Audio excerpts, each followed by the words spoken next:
29 лет, ее рост 165 сантиметров, официальный вес 52,3 килограмма, официальный рекорд 2 победы, 2 поражения, ее стиль в клетке ММА из Кыргызстана. Динара Жолчубайкызы. Спортсменке 29 лет. Ее рост 163 сантиметра. Официальный вес 52,2 килограмма. В ее активе 2 боя, 2 поражения. Стиль в клетке ММА из Казахстана. Поприветствуйте Русалина Муликова!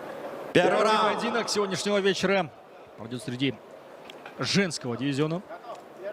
Среди женщин поединок Динара Жолчубайкызы и Русалина Муликова. Реванш, как мы говорили ранее.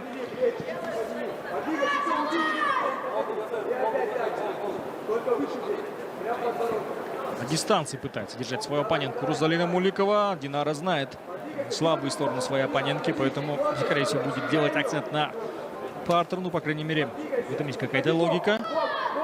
Я, екі спортшының да жекпе-жегі барлық жекпе-жектер мерзімнен бұрын аяқталған. Сондықтан бұл айқаста мерзімнен бұрын жеңістен дәмеліміз. Кім жеңсе де. Енді статистикаға жүгінетін болсақ солай болып тұр. Көрейік 300-інде қалай болатын. Әзірше жеңіл лоу-киктерден бастайын деген екен. Муликова аяқтың ұшында жеңіл қимылдап. Саймадан мықты үй интернеті жана TV менен бирге жайды карай. Интернет секундасына 300 жана 500 мегабитке чейин. Ылдамдыгы тим эле кайф. 220дан ашык телеканал. Ар кандай табит үчүн. 5 онлайн кинотеатр. Тасмалар, сериалдар жана мультфильмдер акысыз. Кубаттуу гигабиттик Wi-Fi роутер акысыз. Баасы айына 1080 сомдон баштап. Тез арада билдирмеңизди калтырыңыз. Айқаспақшы. Русалина Муликова, кстати, является 6-кратной чемпионкой Казахстана. К сожалению, не знаю, по какому виду спорта, но вот, по крайней мере, такая информация имеется. А также является... О, пропустил здесь джеб. Фитнес-тренером. Ірі көрінеді. Жолшыбайқызы. Тамаша, тағы дәл тиген соққы. Оу. Бұл жолы күрессіз өтейін деген екен. Динара. Жолшыбайқызы алғашқы болып күрес көрмекші. Ал көрейік. Қапсыра ұстады қазір. Қапсыра құшақтап ұстағанмен Муликова әлі де торға тіреліп тұрып қорғануға мәжбүр. О, бэкмаунт алады ма қазір? Да, сейчас потеряет позицию. Бірден маунттан шықты қазір. Здесь теперь главное не торопиться, выровнять осанку, наносить удары. Спокойно. Позицияны нығайту керек. Жақсылап ұстады. Маунт бар.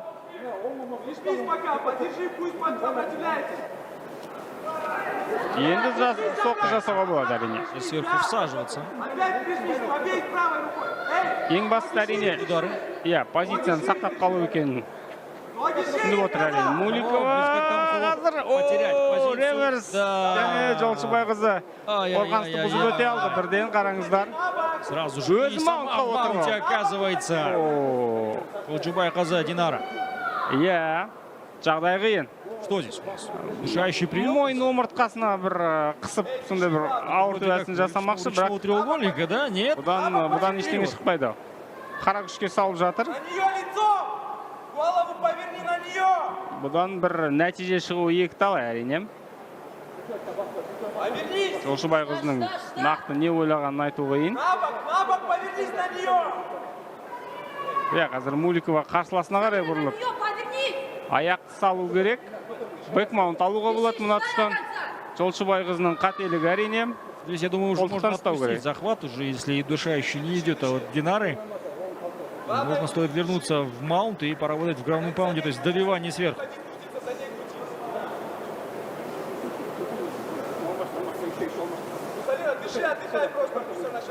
Мынадай позициядан тұрғыза салса да ренжімес едік. Да, активности нет. Павел Валерьевич Кан может, мне кажется, вмешаться уже, либо даже дать устное замечание, какое-то предупреждение, что если нет активности, потому что нет Бұны қылқындыру әдісі деп те айта алмайсың. Ешқандай да бір буындыру бұл жерде жүзеге асып жатқан жоқ. Здесь, мне кажется, нужно возвращаться в позицию фулл-маунта. Иә. Это не удушающе, да. Тут нет захвата шеи, здесь просто-напросто. Что это? Бірақ қалай дегенмен әлі де қарсыласының мойнынан ұстап алған. Міне қазір қалай алды екен, бізге әзірше дұрыс көрінбей тұр мына тұстан. Вот, если бы в кимоно это было, я понимаю, это такой удушающий прием, да, вот? Можно еще, да, как-то оправдать. Но... Міне. Вот сейчас, да, и теперь добивание поработать необходимо. Соққы жасау керек. Нет? Что, близко к тому, чтобы сдаться? Сәл ойланып қалған сияқты, бұл жерде Муликова. Ну да, неприятный захват, просто-напросто вот схватила голову и просто давит. Я так понимаю, больше бицепсом здесь. Иә, қазір міне қарсыласын кеудесімен жауып тастап қылқындырмақшы. Вот такой даже, смотри, какой захват. Болмады, тағы да позиция алмасу. Здесь времени не хватает. Деген сөз, ал керек. Второй раунд. Муликованың. Муликов всегда так, во всех поединках, по крайней мере. Лоу-кикке жауап, фронт-кик тіпті. Бұл жолы Муликова барынша күрестен аулақ болуға тырысатын сияқты. Да, абсолютно не нужен и партер, борьба в том числе, потому что проигрывает она вот именно в разменах. Мне кажется, все-таки физически посильнее, кажется, Жолшыбай-Қаза Динара. Иә, покрепче, что ли. Әрі көрінеді оған қоса қарсыласының.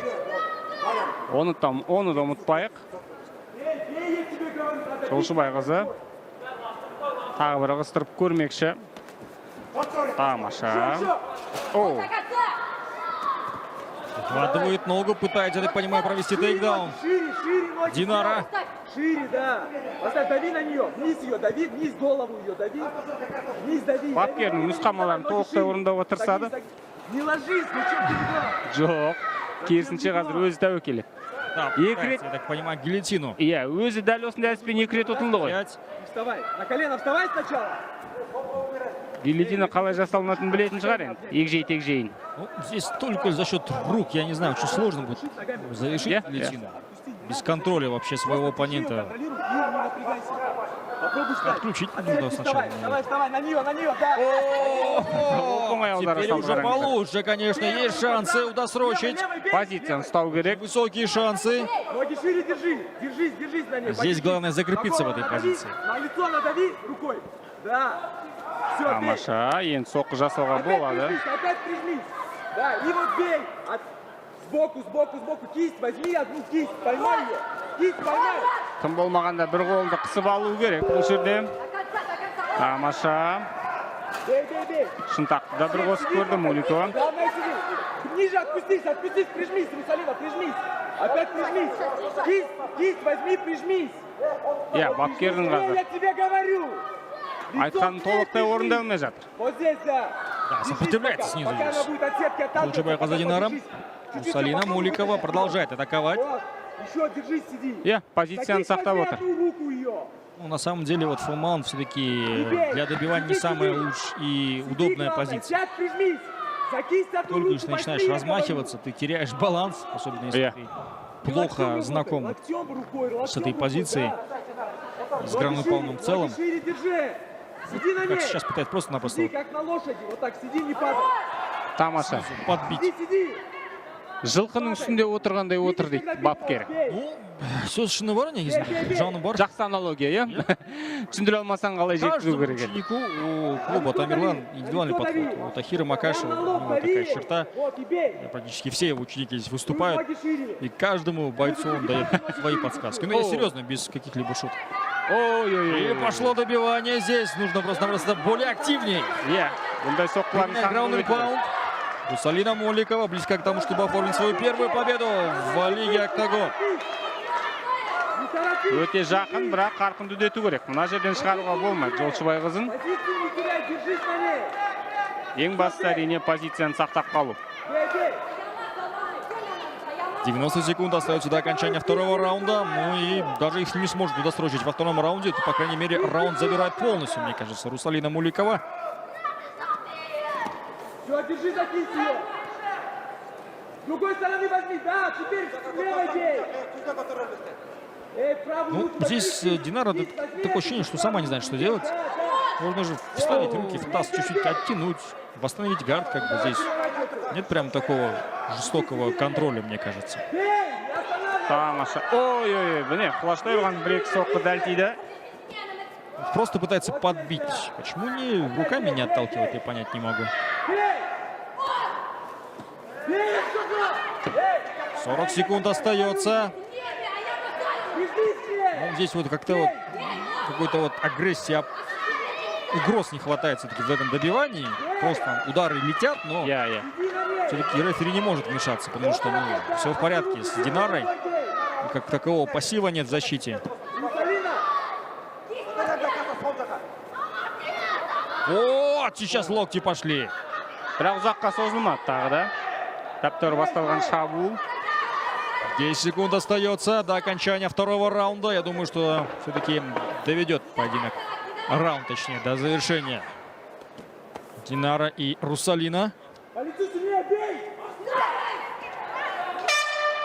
Екі раундтың қорытындысы шамамен бірде-бір болу керек. Бірде-бір болу керек. Шамамен екі раундтың қорытындысы. Күресудің амалын іздейді. Динара Жолшыбайқызы. Егер өзі шабуылдап қарсыласты құлатып жатса, онда қолдан келіп жатыр.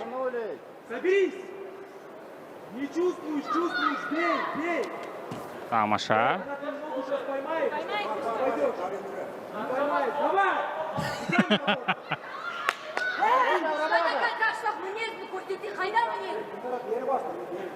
Русалина. Третий раунд. Не готова, по всей видимости, проводить. Не болып кетті үшінші раунд. Как будто бы на третий раунд не готовились.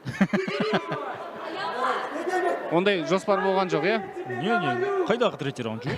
Бізде екі қана мен екі жекпе-жек бірінші раунда аяқтаған. Бұл менің ойымша өздерінің функционалдық даярлығын бір әлсіздеу, нашарлау екен жасырудың амалы. Қазір екеуі бір-біріне бат алмай жүр, өйткені күш сарқылды әбден. Ну, слушай, қалмады. Не хочу, конечно же, никаким образом не критиковать абсолютно никого, но вам дали место в карде номерного турнира. Это не селекшн, 74-й ивент. Вам дали такое место, чтобы вы показали свои навыки. Да, устали, но if you wanna be a fighter, let's show us a fight, грубо говоря. Хотите быть бойцами, покажите нам бой. Я не думаю, что Динара Жолшыбайқызы была инициатором реванша, как ты считаешь? Ей, наверное, вряд ли это нужно было, да? То есть нужно, наверное, больше было Русалине, мне кажется. Так почему не видим желания Русалины забрать это обидное поражение? Вернуть должок, так скажем. Поэтому пора. Сейчас один тейкдаун в конце раунда, и она может проиграть поединок. Иә, осымен үшінші раундтың жартысына да кеп қалдық. Бірақ бірде-бір нәтижелі шабуыл жоқ әзірше. Бәлкім енді қосыла бастайтын. Да, Динаре нужен только лишь один тейкдаун. Я уверен в этом. В конце третьего раунда тейкдаун, контроль, небольшой контроль, я думаю, победу он вырвет. Потому что по раунду, да, все-таки 1-1 идет. Вот сейчас! Дальше необходимо прессинговать. Ну, Русалина должна собраться, действительно. Уже и секунданты, и тренер Такими Макаши говорят о том, что пора уже показывать характер. Ну, что, нет, сама отказывается от поединка? Да, Русалина сама отказалась от продолжения поединка. 3 поражения к ряду, досрочных. 2 сабмишена и 1 отказ. No mas. Уважаемые дамы и господа, данный поединок завершился на 2-й минуте 55-й секунды 3-го раунда. Из-за отказа спортсменки продолжать бой победу в данном сражении одержала Динара Жолчубайқызы!